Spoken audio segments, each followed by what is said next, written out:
A number of local processors of venison are already at their limit just as the gun season begins.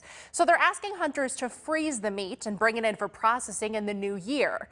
Butchers say they are dealing with labor shortages and increased demand for local meat, meaning some of them simply can't take on that extra load of venison processing. But there are still options if you bag that deer.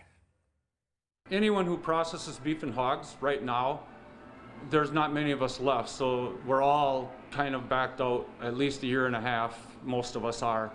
Well, the wait list is historically long to have a cow or pig processed for meat. Some butchers planned ahead and left room in the schedule, knowing they would get the annual influx of deer meat. It's the gun season where we really get, like most processors, you get overwhelmed. A lot of deer at one time. John advises hunters to have a plan B for their meat, especially if they want to bring in a whole carcass. We do a lot, but you can only do what's human possible for that your crews can handle, and so we do get full. So the first come, first serve, so to speak.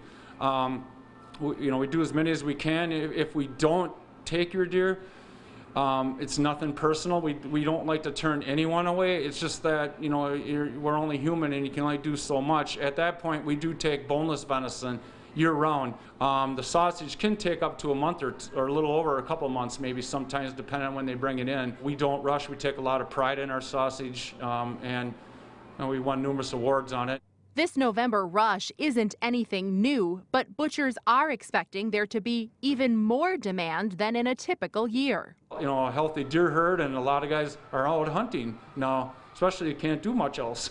Before taking your deer or trimmings to a local processor, there are some steps to ensure quality results. Take care of your deer in the field. If you don't properly field dress your deer, you're going to get a lot of damage and you don't get the return on it. So, take care of that carcass once you harvest that carcass. Do a good job field dressing it, keep it clean, and get it to a processor under refrigeration as soon as possible. It would greatly enhance the quality of your venison. And while some have reached their limit, there are a number of meat shops still taking cut venison. Best advice, call ahead or check in online to make sure they haven't reached their limit.